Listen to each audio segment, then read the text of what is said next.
How's it going, everybody? My name is Max, and today I'm going to be reading some sections from Thus Spoke Zarathustra, just putting my phone on silent. Okay, we're going to do part 3 today from Penguin's edition of Thus Spoke Zarathustra, or J. Hollingdale edition. Okay, here we go.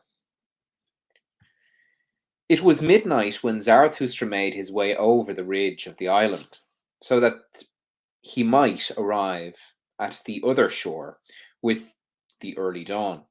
For there he meant to board ship. For there was a good harbour at which foreign ships too like to drop anchor. They took on board many who wanted to leave the blissful islands and cross the sea.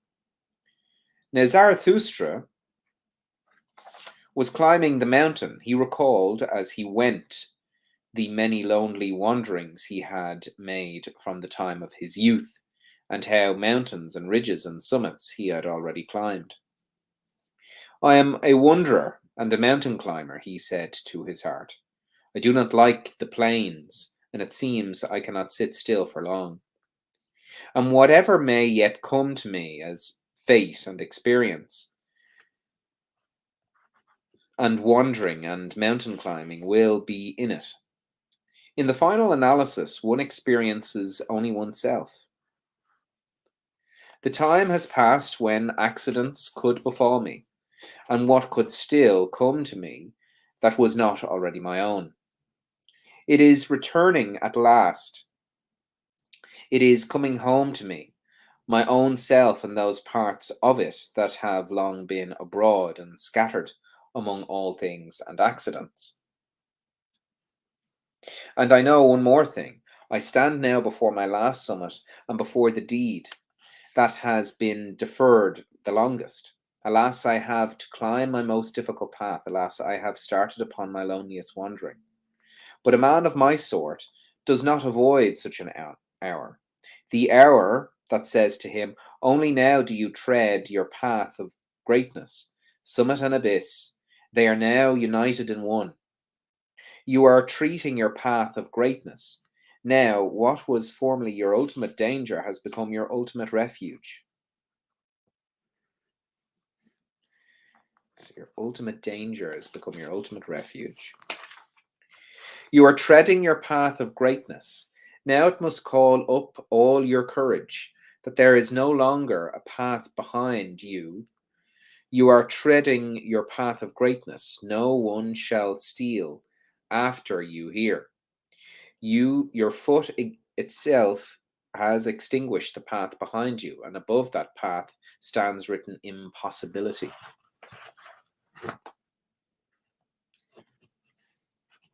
And when all footholds disappear, you must know how to climb upon your own head. How could you climb upward otherwise? Upon your own head and beyond your own heart. Now the gentlest part of you must become the hardest. He who has always been very indulgent with himself sickens at last through his own indulgence. All praise to what makes hard. I do not praise the land where butter and honey flow. In order to see much, one must learn to look away from oneself. Every mountain climber needs this hardness.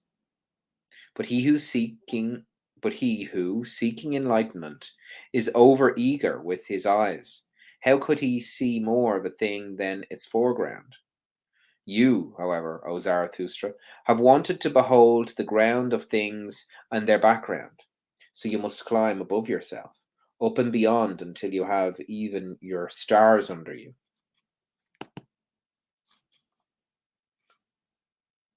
Yes, to look down upon myself, and even upon my stars, that alone would I call my summit. That has remained for me as my ultimate summit. Thus spoke Zarathustra to himself as he climbed, consoling his heart with hard sayings, for his heart was wounded as never before. And when he arrived at the top of the mountain ridge, behold, there lay the other sea spread out before him, and he stood and was long silent. But the night at this height was cold and clear and bright with stars. I know my fate, he said at last, with sadness. Well then, I am ready. My last solitude has just begun. Ah, this sorrowful black sea beneath me. Ah, this brooding reluctance. Ah, this destiny and sea. Now I have to go down to you. I stand before my highest mountain and my longest wandering. Therefore I must first descend deeper than I have ever descended, deeper into pain than I have ever descended, down into this blackest stream. So my destiny will have it. Well then, I am ready. Whence I arise the highest mountains, I once asked. Then I learned that they arise from the sea. This testimony is written into their stones and into the sides of their summits. The highest must arise to its height from the depths. Thus spoke Zarathustra on the mountain summit, where it was cold, when he drew near to the sea, however, and at length stood alone beneath the cliffs. He had grown weary on the way, and more yearning than he was before. Everything is still asleep, he said. Even the sea is asleep. Its eye looks at me drowsily and strangely, but it breathes warmly. I feel it. And I feel it too, that it is dreaming, dreaming. It writes upon the hard pillow. Listen, listen, how it groans with wicked memories, or with wicked expectations. Ah, I am sad with you, dark monster, and angry even with myself for your sake. Alas, that my hand has insufficient strength. In truth, I should dearly like to release you from your bad dreams. And as Zarathustra thus spoke, he laughed at himself with melancholy and bitterness. What, Zarathustra, he said, do you want to sing consolation even to the sea? Ah, you fond fool, Zarathustra, too eager to trust. But that is what you have always been. You have always been approached trustfully. All that is fearful. You have always wanted to caress every monster, a touch of warm breath, a little soft fur on its paw, and at once you have been ready to love and entice it. Love is the danger for the most solitary man. Love of anything, if only it is alive. Indeed, my foolishness and modesty is in love is laughable. Thus spoke Zarathustra and laughed again. But then he thought of the friends he had left, and he was angry with himself because of his thoughts, as if he had injured his friends with them. And Foresight with Laughing Man wept, for anger and longing did Zarathustra weep bitterly. Of Vision and the Riddle. When it became rumoured among the sailors that Zarathustra was on the ship, for a man from the Blissful Islands had gone on board at the same time as he, a great curiosity and expectancy arose. But Zarathustra was silent for 2 days, and was cold and deaf for sorrow, so that he responded neither to looks nor to questions. But on the evenings of the second day he opened his ears again, although he still remained silent, for there were many strange and dangerous things to hear on this ship, which had come from afar and had yet further to go. Zarathustra, however, was a friend to all who had to take long journeys and do not want to live without danger. And behold, in listening, his tongue was loosened, and the ice of his heart broke.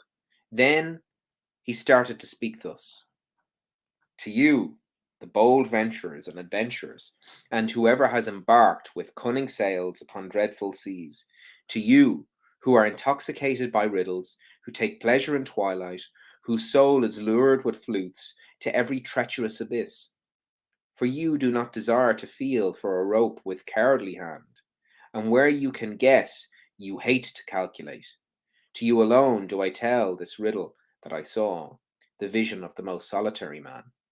Lately I walked gloomily through the deathly grey twilight, gloomily and sternly with compressed lips.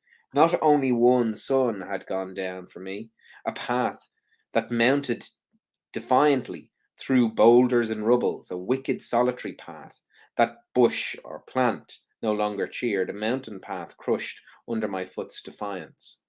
striding mute over the mocking clatter of pebbles, trampling the stones that made it slip. Thus my foot, with effort, forced itself upward, upward, despite the spirit that drew it downward, drew it toward the abyss, the spirit of gravity, my devil and archenemy. Upward, although he sat upon me, half dwarf, half mole, crippled, crippling, pouring lead drops into my ear, laden thoughts into my brain. "O Zarathustra," he said mockingly, syllable by syllable, "you stone of wisdom, you have thrown yourself high, but every stone that is thrown must fall. O Zarathustra, you stone of wisdom, you projectile, you star destroyer, you have thrown yourself thus high, but every stone that is thrown must fall. Condemned by yourself, and to your own stone throwing. O Zarathustra, far indeed have you thrown your stone, but it will fall back upon you." Thereupon the dwarf fell silent, and he long continued so. But his silence oppressed me, and to be thus in company is truly more lonely than to be alone. I climbed, I dreamed, I thought, but everything oppressed me. I was like a sick man, wearied by his sore torment, and reawakened from sleep by a worse dream. But there is something in me that I call courage. Yes, we need courage. It has always destroyed every discouragement in me. This courage at last bade me stop and say, "Dwarf, you or I?" For courage is the best destroyer, courage that attacks. For in every attack there is a triumphant shout.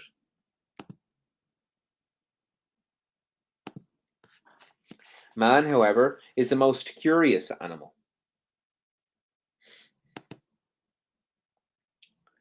With a triumphant shout, he has even overcome every pain. Human pain, however, is the deepest pain. Courage also destroys giddiness and abysses. And where does man not stand at an abyss? Is seeing itself not seeing abysses? Courage is the best destroyer. Courage also destroys pity. Pity, however, is the deepest abyss. As deeply as man looks into life, so deeply does he look into his suffering.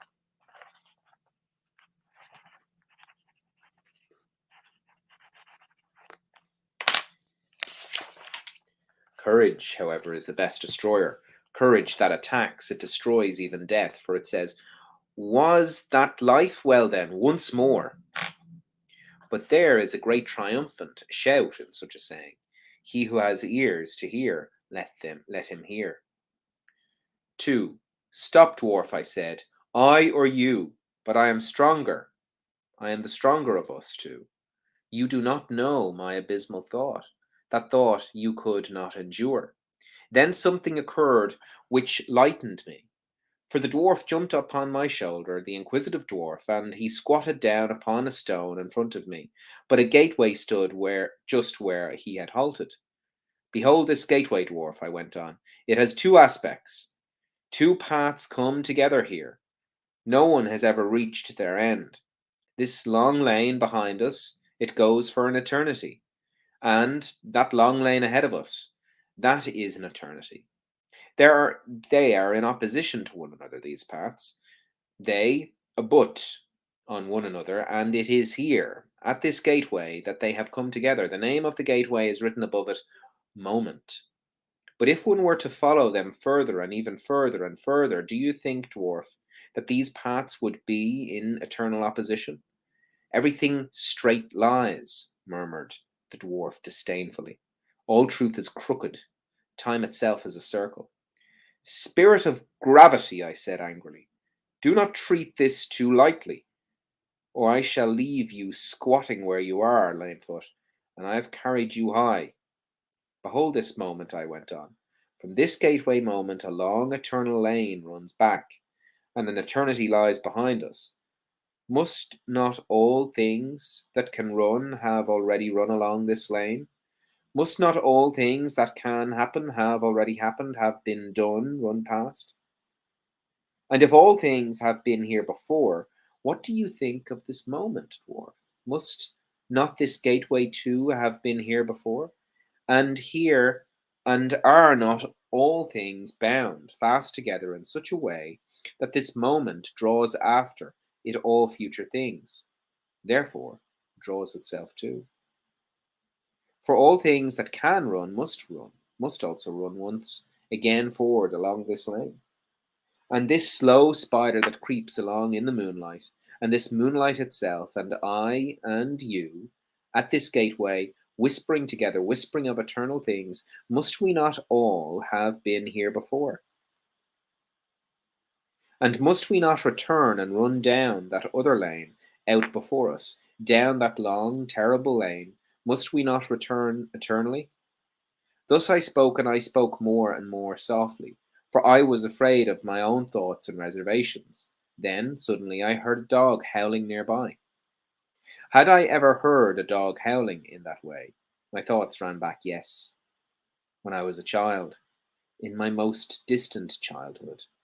Then I heard a dog howling in that way, and I saw it too, bristling its head raised, trembling in the stillest midnight, when even dogs believe in ghosts, so that it moved me to pity. For the full moon had just gone over the house silent as death. It had just stopped still, a round glow, still upon a flat roof, as if upon a forbidden place. That was what had terrified the dog, for dogs believe in thieves and ghosts, and when I heard such howling again, it moved me to pity again. Where had the dwarf now gone? And the gateway? And the spider and all the whispering? Had I been dreaming? Had I awoken all at once? I was standing between wild cliffs alone, desolate in the most desolate moonlight. But there a man was lying, and there the dog, leaping, bristling, whining. Then it saw me coming. Then it howled again. Then I cried out. Had I ever heard a dog cry so for help? And truly, I had never seen the like of what I then saw. I saw a young shepherd, writhing, choking, convulsed, his face distorted, and a heavy black snake was hanging out of his mouth. Had I ever seen so much disgust and pallid horror on a face? Had he perhaps been asleep? Then the snake had crawled into his throat, and there it had bitten itself fast. My hands thugged and thugged at the snake, in vain.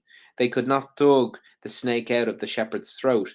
Then a voice cried from me, "Bite, bite, bite its head off, bite!" Thus a voice cried from me, my horror, my hate, my disgust, my pity, all my good and evil cried out of me with a single cry. You bold men around me, you venturers, adventurers, and those of you who have embarked on the cunning sails upon Discovery Sea, you who take pleasures in riddle, solve me the riddle that I saw. Interpret to me the vision of the most solitary man. For it was a vision and a premonition. What did I see in the allegory? And who is it that must come one day? Who is the shepherd into whose mouth the snake thus crawled? Who is the man whose throat all that is heaviest, blackest will thus crawl? The shepherd, however, bit as my cry had advised him. He bit with a good bite. He spat far away the snake's head and sprang up. No longer a shepherd, no longer a man, a transformed being, surmounted with light, laughing. Never yet on earth had any man laughed as he had laughed.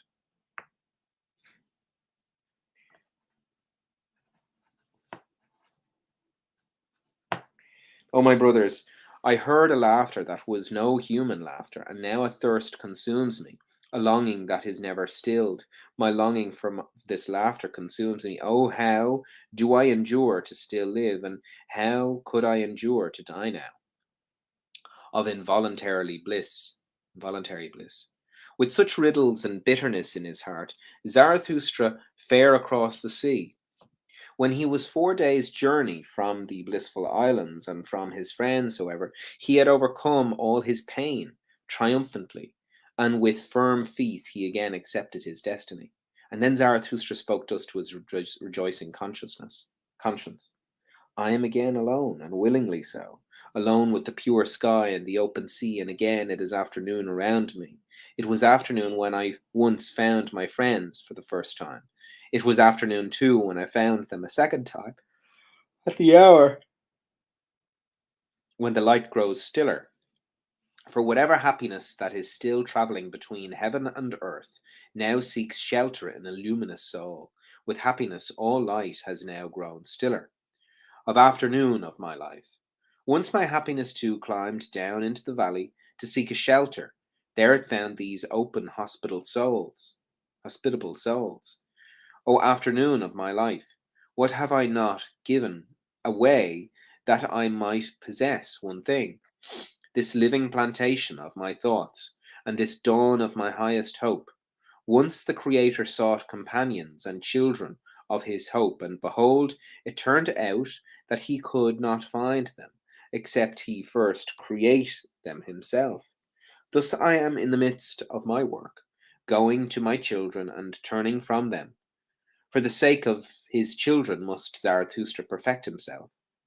For one loves from the very heart only one's child and one's work, and where there is great love of oneself, then it is a sign of pregnancy. Thus have I found.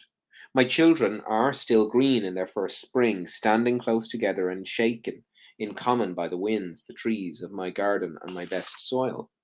And truly, where such trees stand together, their blissful islands are. But one day I will uproot them and set each one up by itself, that it may learn solitude and defiance and foresight. Then it shall stand by the sea, gnarled and twisted, and with supple hardness, a living lighthouse of unconquerable life.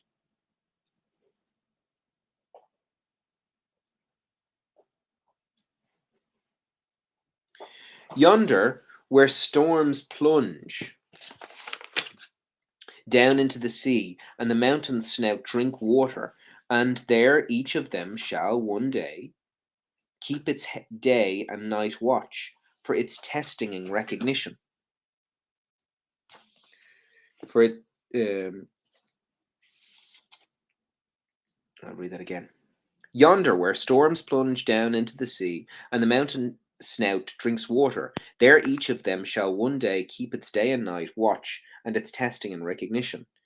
It shall be tested and recognized to see whether it is of my kind and my race, whether it is master of a protracted will, silent even when it speaks, and giving in such a way that in giving it takes.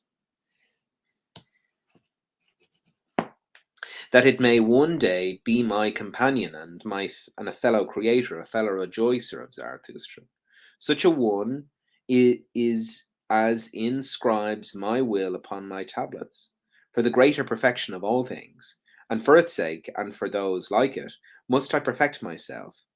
Therefore I now avoid my happiness, and offer myself to all unhappiness for my ultimate testing and recognition. And truly, it was time I went, and the wanderer's shadow, and the longest sojourn, and the stillest hour, all told me it is high time. The wind blew to me through the keyhole and said, Come. The door sprang cunningly open and said, Go. But I lay fettered to love of my children.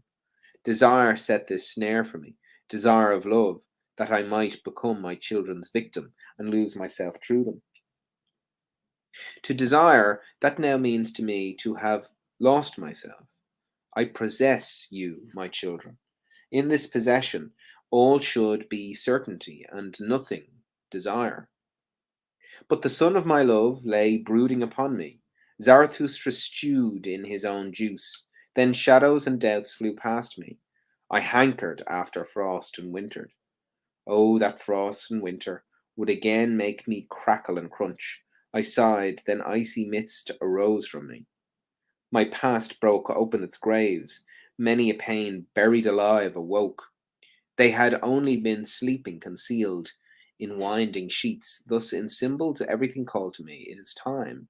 But I did not hear, until at last my abyss stirred and my thoughts bit me. Alas, abysmal thought! That is my thought. When shall I find the strength to hear you boring and no longer tremble? My heart arises to my throat when I hear you boring. Even your silence threatens to choke me, you abysmal, silent thought. I have never yet dared to summon you up. It has been enough that I carried you with me. I have not yet been strong enough for the ultimate lion's arrogance and the lion's wantonness. Your heaviness has always been fearful enough for me, but one day I shall find the strength and the lion's voice to summon you up. When I have overcome myself, in that I will overcome myself in that which is greater, and a victory shall be the real seal of my perfection. In the meantime, I travel on uncertain seas. Smooth tongued chances flatter me. I gaze forward and backward, still I see no end. The hour of my last struggle has not yet arrived, or has it just perhaps arrived? Truly, sea and life around me gaze at me with insidious beauty. O afternoon of my life, O happiness before evening, O harbour in mid sea, O peace in uncertainty, how I mistrust you all. Truly, I am mistrustful of your insidious beauty. I am like the lover who mistrusts all too velvetly smiles.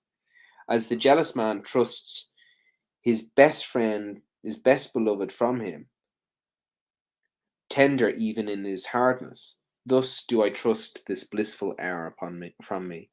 Away with you, blissful hour. When you there come to me, an involuntary bliss, I stand here ready for my deepest pain. You came out of season. Away with you, blissful hour. Rather take shelter yonder with my children. Hurry, and bless them before evening with my happiness. Their evening already approaches. The sun is sinking away my happiness. Thus spoke Zarathustra, and he waited all night for his own happiness, but he waited in vain. The night remained clear and still, and happiness itself drew nearer and nearer to him. Towards morning, however, Zarathustra laughed at his heart and ironically said, Happiness runs after me. That is because I do not run after women. Happiness, however, is a woman.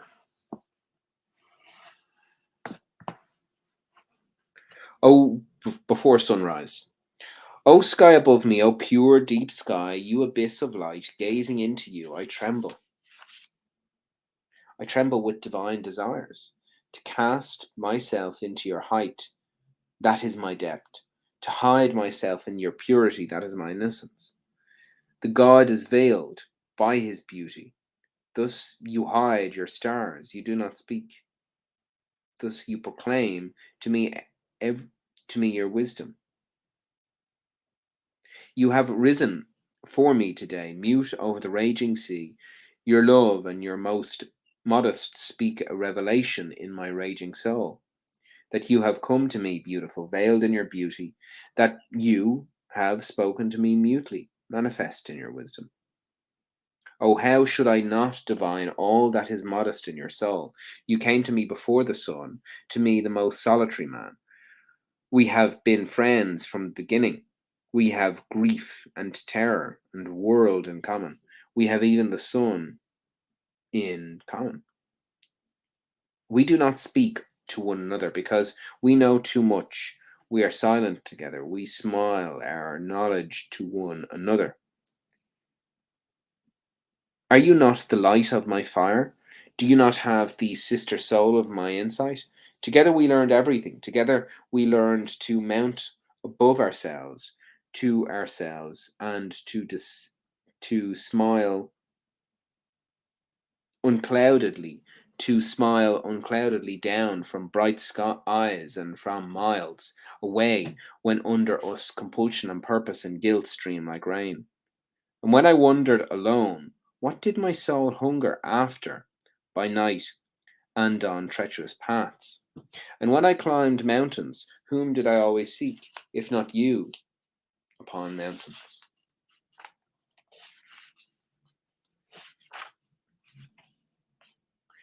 And all my wandering and mountain climbing, it was merely a necessity and an expedient of clumsiness. My whole will desires only to fly into you.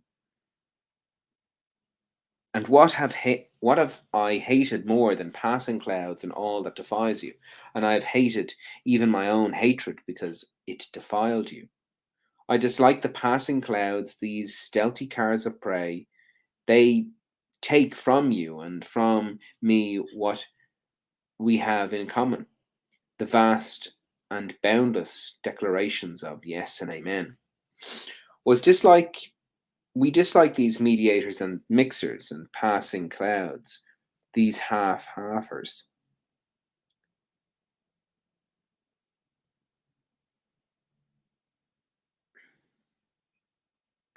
who have learned neither to bless nor to curse from the heart. I would rather sit in a barrel under the closed sky, rather sit in an abyss without a sky, than see you luminous sky defiled by passing clouds. And often I longed to blind them fast with jagged golden virtues of lightning, so that I, like the thunder, might drum up upon their holy bellies, and an angry drummer, because they robbed me of your eyes. And amen. O sky above me, you pure sky, you luminous sky, you abyss of light, because they rob me of my yes and amen. For I would rather have noise and thunder and storm curses than this curious, uncertain feline repose. And along men too, I hate most off soft walkers, half-hearters, and uncertain, hesitating passing clouds. And he who cannot bless shall learn the curse. This clear teaching fell to me from the sky. This star stands in my sky even on dark nights. I, however, am one who blesses and declares. Yes, if only you are around me, you pure luminous sky, you abyss of light, then into all abysses do I carry my concerning declaration. Yes. I have become one who blesses and one who declares, yes. And for that I wrestled long and was a wrestler, so that I might one day have my hands free from blessing. This, however, is my blessing, to stand over everything as its own sky, as its round proof, it azure bell and eternal certainty. And happy is he who thus blesses. For all things that are baptized in the fountain of eternity and good beyond good and evil in themselves, however, are only intervening shadows and damp afflictions and passing clouds. Truly, it is a blessing and not a blasphemy when I teach. Above all things stands the heavens, a chance, the heaven of innocence, the heaven of accident, the heaven of wantonness. Lord Chance, he is the world's oldest nobility, which I have given back to all things. I have released from them from serving under purpose. I set this freedom and ecclesiastical cheerfulness over all things like an azure bell, when I thought that no eternal will act over them and through them. I see this wantonness and this foolishness in place of that when I laughter. With all these things, one thing is impossible: rationality. A little reason, to be sure, a seed of wisdom scattered from star to star. This leaven is mingled with all things. For the sake of foolishness is wisdom mingled with all things. A little wisdom is no doubt possible, but I have found this happy certainty in all things, that they prefer to dance on the feet of chance. O sky above me, you pure lofty sky, this is now your purity to me, that there is no eternal reason, spider and spider within you. that you are to me a dance floor for divine chances, that you are to me a god's table for divine dice and dicers. But you are, but are you blushing? Did I say something unspeakable? Did I slander you when I meant to bless you? Or is it the shame of our being together which makes you blush? Are you telling me to go and be silent because now day is coming? The world is deep, and deeper than day has ever comprehended. Not everything may be spoken of here in the presence, but day is coming, so let us part. O sky above me, my modest glowing sky, you, my happiness before sunrise. Day is coming, so let us part.